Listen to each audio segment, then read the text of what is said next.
So ito yung man-trap elevator, no? So bago natin buksan, so dapat titignan natin kung naka-unlabel o naka-label. Pag hindi naka-unlabel, so dapat hindi muna basta-basta bubuksan. Tawagin si maintenance, ipa-label. No? Tapos bago natin habang nililabel yung elevator, usapin natin si na-trap kung ano ba yung nararamdaman niya. Pero paliwanag na huwag magpanik. Number 1, dapat makumbinsi na huwag magpanik yung na-trap sa elevator. Kasi once na hindi natin nakumbinsi, so sasabay yung nervyos, kung may nervyos siya, mas lalo na kung may sakit sa puso o ano man yung nararamdaman niya, so para hindi na maragdagan yung nararamdaman, mas lalo na kung may nervyos, so dapat mapakalma natin. No? So bago natin buksan, dapat silipin muna natin to kung naka-unlabel o naka-label. So huwag mo nang itutubukas, ganyan lang, dahan-dahan, tapos itong paa. Yung paa ang ispan nyo muna. Yan yung makikita kung naka-label o naka-unlabel. Pag naka-label, buksan yung pintuan ng karo ng elevator. Pag hindi naka-label, sarado muna, then pa-label sa maintenance.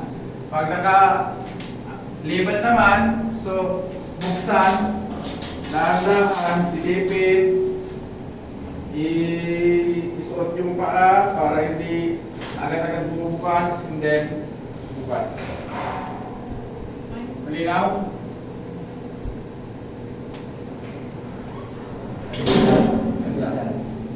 Diba, sequence of operation. Simula, tawag, o nakita ng CCTV. Ngayon, nakikita, responde na, suspender, conduct na. Dagdag ko lang sa sinabi ni Sir. Dagdag ko lang sa mga pinaliwanag ni Sir. So, once na pagsilip mo na, yung pag-fist dyan, para counterclockwise. Maramdaman niyo naman yun eh. Ginagawa yun. Oo. Pag na-meet nyo na yung yung gap, ganito lang. Pag ganun yun yan, once na wala dito yung elevator, kung sakali hindi naka-label, Naka-unlabel. huwag na kayo mag-attempt. Nasuksan yung lahat. Kasi hihigop yan, hihigop yan. Baka kayo ang mauna ng disgrasya. So yun, kaya tayo hindi pinapayagan mag-rescue na naka-unlabel kasi delikado. Napaka-rescue talaga yan. Oo. Halimbawa, nasa 10th floor. Sa 10th floor siya. Alam niyo na, wala. Unlabel, huwag na. Huwag na subukan. Kasi sila talaga. Kasi yung pressure niya. Katulad ng lockdown, hindi lang dalawa yung elevator doon, marami. So, ang pressure niyan sa matakbo ng elevator, dito, ihigupin ka dyan.